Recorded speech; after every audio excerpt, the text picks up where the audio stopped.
শুনেছেন নিশ্চয়ই, ভারতে ঈদুল আজহায় প্রয়োজনীয় সনদপত্র ছাড়া ষাঁড়, বলদ, গরু, বাছুর ও মহিষ জবাইয়ের উপর নিষেধাজ্ঞা বহাল রেখেছেন কলকাতা হাইকোর্ট। শুধু তাই নয়, আদালত বলেছে ইসলাম ধর্মে গরু কোরবানি করা কোনো বাধ্যতামূলক ধর্মীয় প্রথা নয়। পশ্চিমবঙ্গ রাজ্য সরকার ১৩ মে এক বিজ্ঞপ্তিতে জানিয়ে দেয়, ষাঁড়, বলদ, গরু, বাছুর ও মহিষের মতো পশু সুনির্দিষ্ট সনদপত্র ছাড়া জবাই করা যাবে না। ২০১৮ সালে হাইকোর্টের একটি নির্দেশনার আলোকে রাজ্য সরকার বিজ্ঞপ্তিটি জারি করেছিল। যা হোক, এই যে আদালত বলল ইসলাম ধর্মে গরু কোরবানি করা কোনো বাধ্যতামূলক ধর্মীয় প্রথা নয়, এ কথা কিন্তু একদমই নতুন নয়।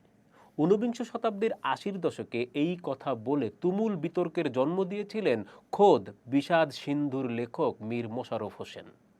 ১৮৮৯ সালে প্রকাশিত হয় মোশাররফ হোসেনের গো জীবন শিরোনামের প্রবন্ধের বই। এই বইয়ে তিনি মুসলমানদের গরু জবাইয়ের তীব্র বিরোধিতা করেন।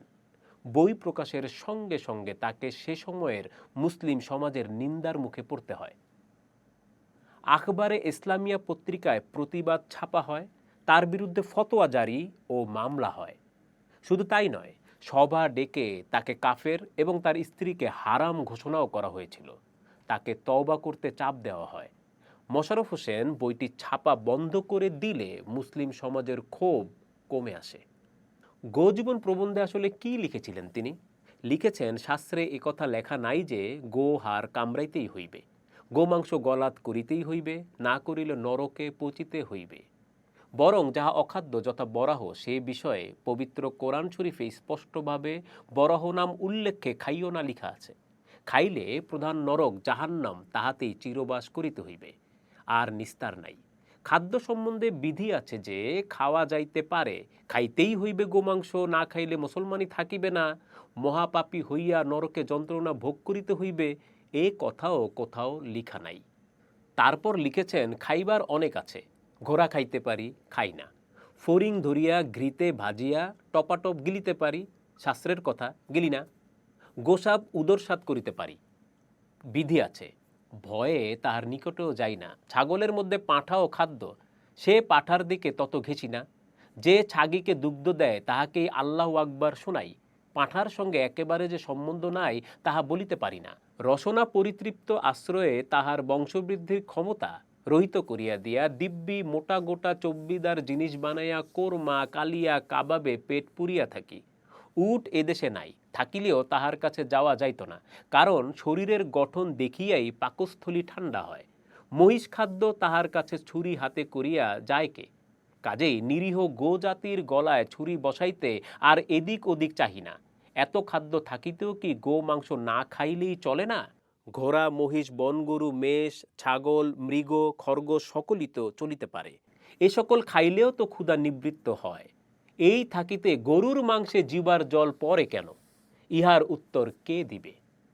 মীর মোশাররফ হোসেনের মতে গরুর দুধ সুস্বাস্থ্যের জন্য ভীষণ জরুরি। সেই দুধের উৎসই যদি বন্ধ হয়ে যায় তাহলে কিভাবে চলবে? তিনি প্রশ্ন রেখেছেন, এদেশে গো জাতির সাহায্য ব্যতীত বলুন তো কোন রূপ খাদ্য প্রস্তুত হইতে পারে? মোশাররফও মনে করতেন গোমূত্রে কঠিন রোগ দূর হয়। বঙ্গদেশে কেন গরু কুরবানি দেওয়া উচিত নয় তার পক্ষে মোশাররফ হোসেন আরও একটি যুক্তি উত্থাপন করেন। এই বঙ্গরাজ্যে হিন্দু মুসলমান উভয় জাতিই প্রধান, পরস্পর এমন ঘনিষ্ঠ সম্বন্ধ যে ধর্মে ভিন্ন কিন্তু মর্মে এবং কর্মে এক, সংসার কার্যে ভাই না বলিয়া আর থাকিতে পারি না।